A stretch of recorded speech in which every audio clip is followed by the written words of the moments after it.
Welcome. This is a walkthrough to a very interesting project I just finished. I have tried incorporating news headlines as a feature for multivariate time series forecasting for Bombay Stock Exchange. These are the subparts of the video, and if you want to skip to any of these directly, I have provided the timestamps in the description. So this here is the news data I have, and it contains headlines from various genres like celebrity news, sports related news, and a lot of random news in general, which is of no value for stock price forecasting. So what I have done here is I've extracted all the headlines which contain the name of a major company listed on Bombay Stock Exchange. Also, on some basic research, I found that there are some external factors such as natural calamities or price of gold or inflation which can influence the stock market. So I have extracted all those headlines which contain one of these keywords as well. So this here is the code for what I just described. I have defined the keywords as the names of the companies which come under Bombay Stock Exchange, some external factors, and then I have segregated all the relevant news data together in one data frame. And now since this relevant news ranges from January 2001 to June 2020, I have downloaded the stock data for the same date range, and because I'm going to forecast only for closing stock prices, I have dropped all the other columns.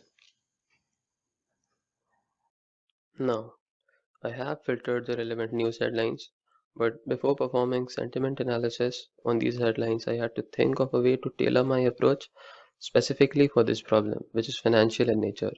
This brings me to verbs.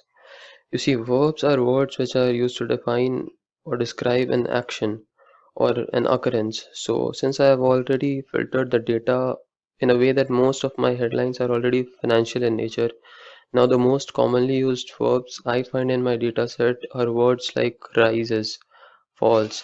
These are indicators of some movement in the industry, some companies facing loss or gaining some profit. These words are indicating that, and now this can be leveraged. The tool I'm going to use for sentiment analysis is Vader, which assigns a polarity score ranging from -1 to +1 based on valence scores which are defined in the backend.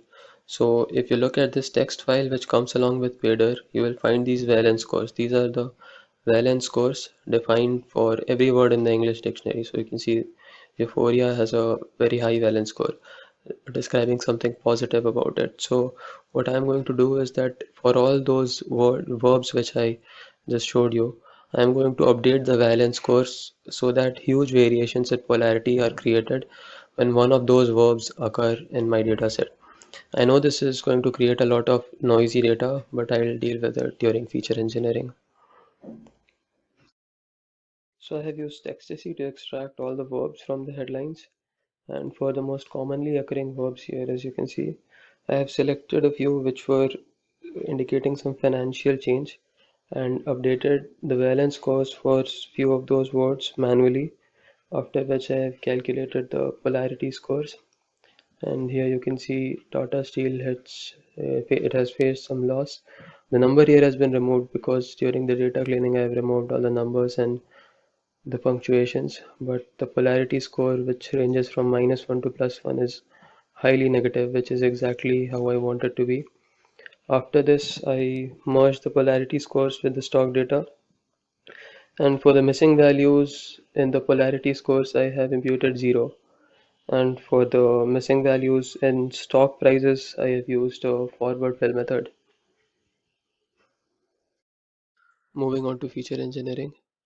To start with, I have created some basic features extracted from the date variable like quarter, month, week of the year, and I have created a feature which shows the daily percentage change in stock prices, and I have aggregated it over the initially created features. This way I get the percentage change in the stock prices for every quarter, every week of the year, and every month. Now for the polarity related features, I have created a few shifted variables, and also as I mentioned before, this data can be very noisy and random because of the high valence scores I had assigned for the verbs. which is why you can see I have created a lot of rolling window features here. The rolling window features smoothen the polarity out. What I mean by this is a window of 7 days, for example, means that a spike will be created only if something highly positive or highly negative keeps occurring continuously for 7 days. Then for the features extracted directly from the target variable, I have created one lag variable and I have created multiple rolling window and expanding window features over it. Now I have 30 columns in my dataset and not all of them are important, so I had to eliminate a few of them before building the model. The methods I will use here are usually used for regression problems, so I had to make the target variable stationary before using them. I have used differencing with a period of 365 days, that is 1 year, to make the data stationary because the period of seasonality here is 1 year. So here you can see the trend and seasonality in the data has been removed, and also I had to create the features I previously created over the seasonally adjusted data again. I have used XGBoost plot importance to plot the feature importance, but this doesn't necessarily mean that all the features on the top here have a strong relationship with the target variable. It's just that the way this works is XGBoost, as you know, is a tree-based algorithm, and the feature which is the most split upon gets the highest importance, which is why you can see the variables which are categorical in nature ranked very low here. Obviously, these have been split based on categories, and the numerical variables have been split based on thresholds, so they have more splits.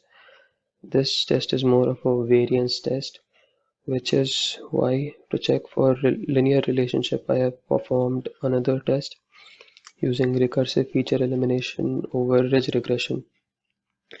The way recursive feature elimination works is that it starts eliminating until the amount of features you stated here as the parameter remains. For regression models, it uses coefficients as a metric, which means the most important variable will be the one which has the strongest linear relationship with the target variable. Now, I couldn't have used linear regression here because there are a lot of features extracted from the same root feature, which means there will be a lot of multicollinearity.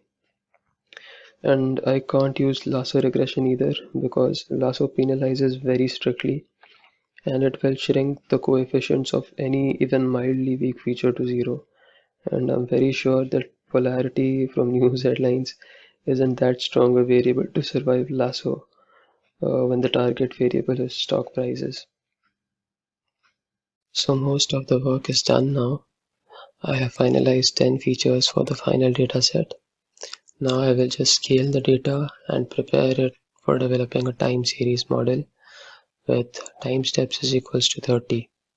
What I mean by this is, in a typical regression problem, if for example we have count here as the target variable and all these are the predictor variables, we use these columns as the predictors and this as the label. However, this is not what happens in a time series. For a time series, we first have to define the number of time steps. For example, if the time steps we choose is 2, then this will be the input and this will become our label. However, in this case I have used bidirectional LSTM, which means the model will not only look backwards, it will also look forward. This obviously means that two outputs will be generated and there are 4 options we get to choose from about what we want to do with these outputs. We can concatenate them, we can take average of them, we have multiplication and we have sum. This can be adjusted using the merge mode parameter in the bidirectional layer. So I have done sort of a hyperparameter tuning for choosing one of these modes. So this here is what I was just talking about. I have written a function which takes merge mode as input and returns the loss for that model. I have stored the losses for each model in a data frame and plotted it. It is very close, but the default mode, which is concatenate, has performed slightly better than the others. So I take that and I train a neural network for 50 epochs with it. And you can see the plot here. It is kind of missing the extreme values a little bit. And MAP is the error metric I use for evaluation. And I have got a error of about 17%, which is not terrible considering it's below 20%. The contribution of news headlines is somewhat questionable. I have to do this again without the polarity score to check if it is having even a minor impact. So I tried plotting one of the polarity features along with the target feature, and it is interesting to see that huge disturbances are created right around the aftermath of 2008 when the global financial crisis happened, and then again right around 2020 when the pandemic started. And maybe I can get a more granular view of this if I look for, let's say, February and forward, maybe.